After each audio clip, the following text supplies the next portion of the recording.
Assalamualaikum warahmatullahi wabarakatuh.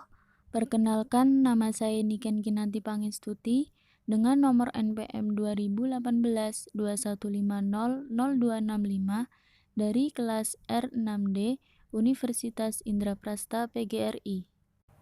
Di video kali ini, saya akan menjelaskan materi semantik yang berjudul tutur performatif dan analisis tutur performatif.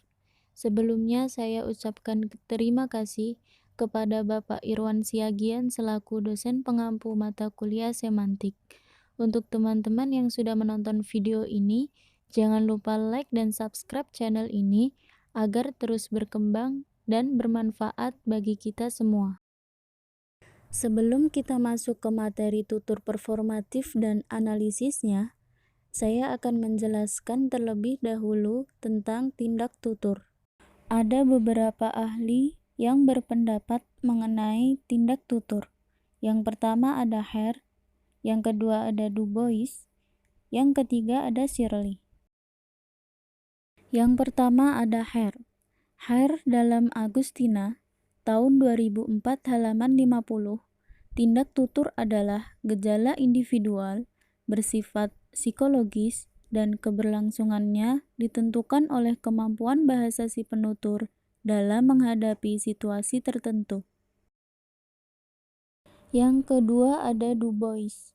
Du Bois, tahun 2001 halaman 14, menyatakan bahwa tindak tutur merupakan penggunaan bahasa sebagai suatu tindakan dan bukan hanya sebagai sebuah pesan.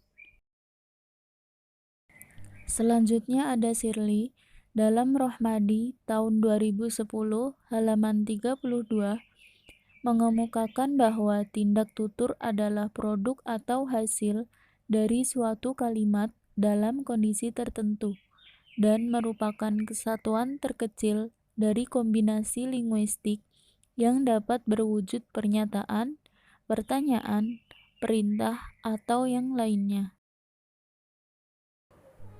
Dari pendapat para ahli tersebut, dapat disimpulkan bahwa pengertian tindak tutur adalah perilaku seseorang dalam bertutur, bersifat psikologis, yang dipengaruhi oleh kemampuan penutur dalam berbahasa. Menurut Jumanto, tahun 2017, halaman 67, mengatakan bahwa Austin membagi tindak tutur menjadi 3 tipe, yaitu tindak lokusi, tindak ilokusi, dan tindak perlokusi. Yang pertama ada tindak lokusi. Tindak lokusi menurut Rahardi tahun 2009 halaman 71 adalah tindak bertutur dengan kata, frasa, dan kalimat sesuai dengan makna yang dikandung dalam frasa, kata, dan kalimat itu. Seperti contoh, cuaca hari ini panas.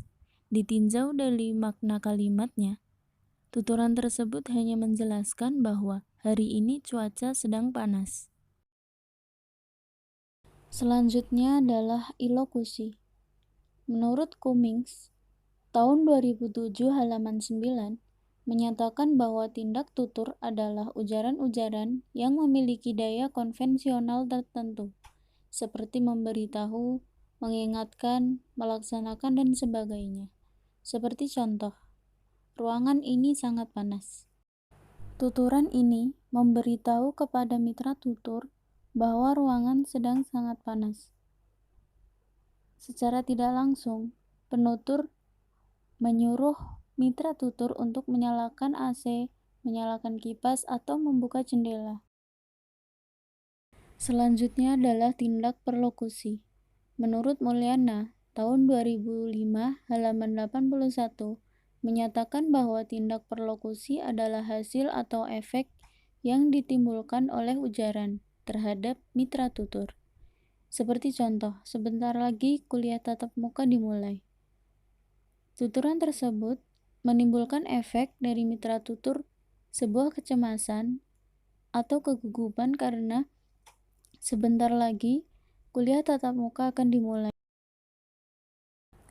Menurut Shirley, dalam Rahardi tahun 2009 halaman 72, Tindak tutur ilokusi dapat digolongkan menjadi 5 aktivitas bertutur, yang masing-masing memiliki fungsi komunikatifnya, yaitu asertif, komisif, direktif, ekspresif, dan deklaratif.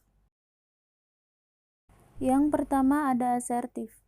Menurut Yayu, tahun 2016 halaman 136 menyatakan bahwa tindak asertif adalah tindak tutur yang berhubungan dengan menyatakan sesuatu. Bentuk asertif mencakup hal-hal seperti menyatakan, menyarankan, memohon, dan sebagainya. Selanjutnya adalah direktif. Menurut Yule, tahun 2006 halaman 93 menjelaskan bahwa direktif adalah jenis tindak tutur yang digunakan oleh penutur untuk menyuruh orang lain melakukan sesuatu, meliputi perintah, permohonan, dan pemberian saran. Selanjutnya adalah komisif.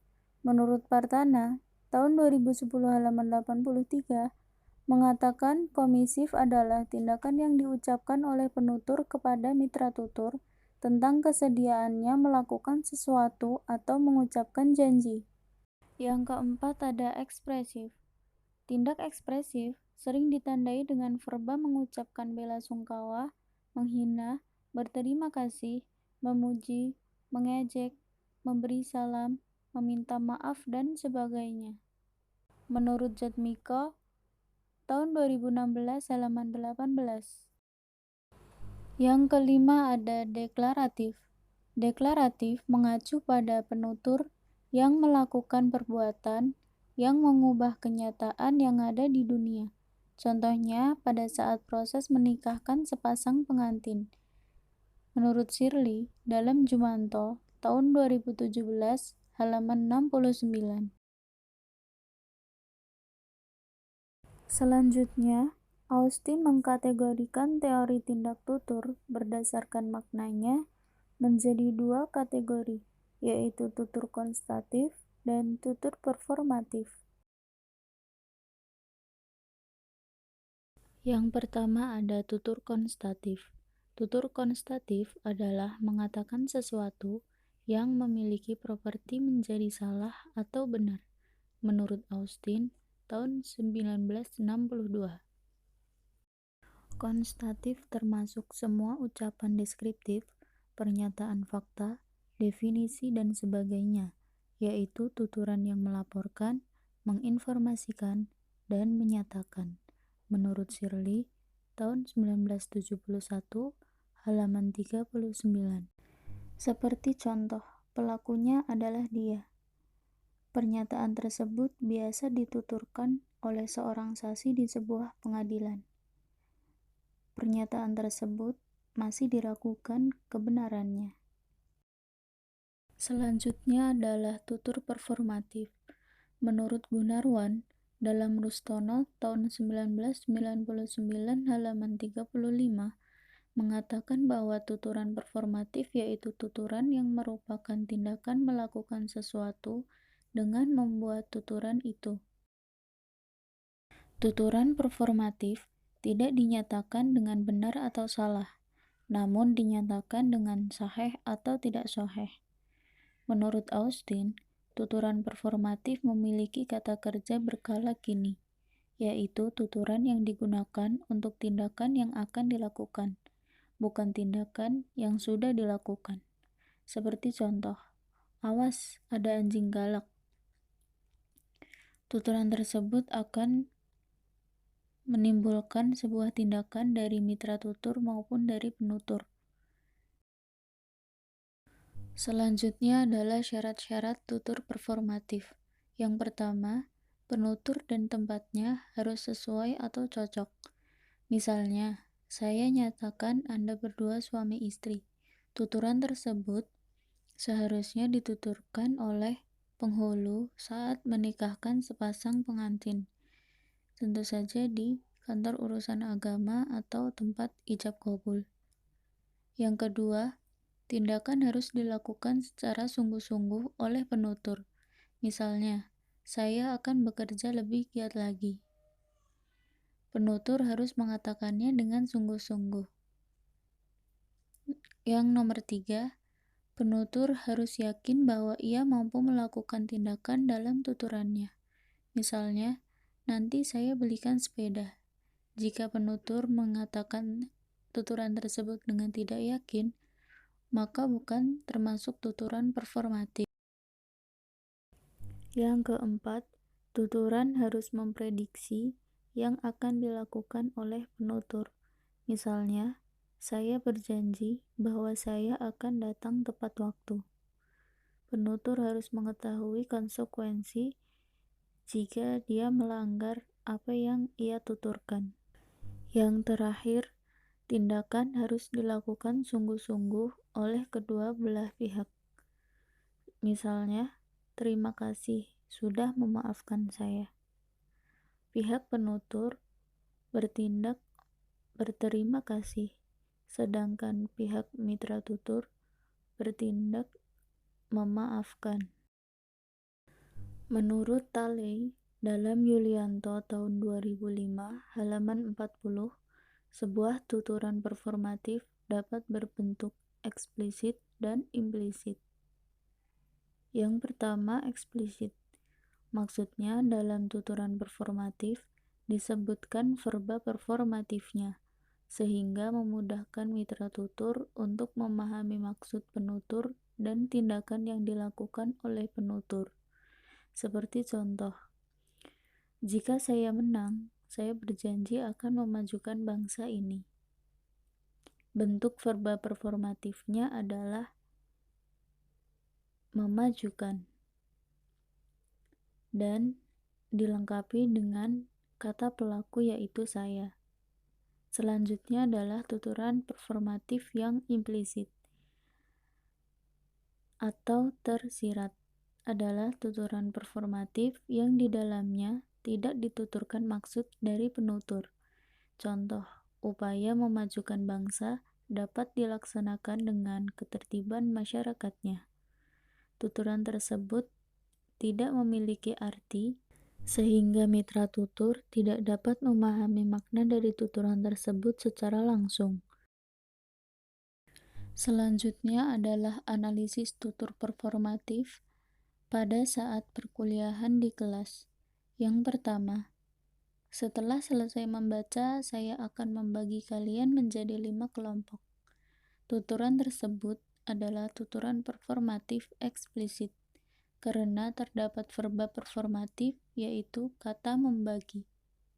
Yang kedua, saya akan menampilkan materi di layar proyektor. Tuturan tersebut termasuk tuturan ilokusi, karena dalam tuturan tersebut mengandung maksud agar mitra tutur menyalakan proyektor. Yang ketiga, saya beri waktu 5 menit, setelah itu kuis. Tuturan tersebut termasuk tuturan perlokusi, karena tuturan tersebut menimbulkan efek bagi mitra tutur, seperti panik, cemas, dan kebingungan.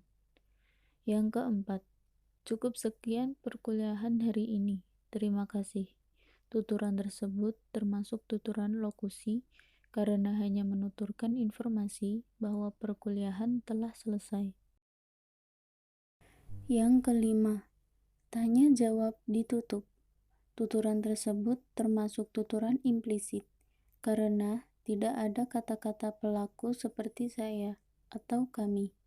Dan secara implisit atau tersirat, tuturan tersebut memperingatkan untuk tidak bertanya lagi. Simpulannya adalah, tindak tutur adalah perilaku berbahasa seseorang yang berupa tuturan untuk melakukan suatu tindakan. Tutur performatif adalah tuturan untuk melakukan sesuatu sesuai dengan apa yang dituturkan pada saat itu juga. Tuturan performatif dapat berbentuk eksplisit dan implisit. Dalam sebuah tuturan performatif, dapat berlangsung 3 peristiwa sekaligus, yaitu lokusi, ilokusi, dan perlokusi. Sekian penjelasan materi dari saya, kurang lebihnya mohon maaf. Terima kasih kepada teman-teman yang sudah menonton video ini. Semoga bermanfaat untuk kita semua. Wassalamualaikum warahmatullahi wabarakatuh.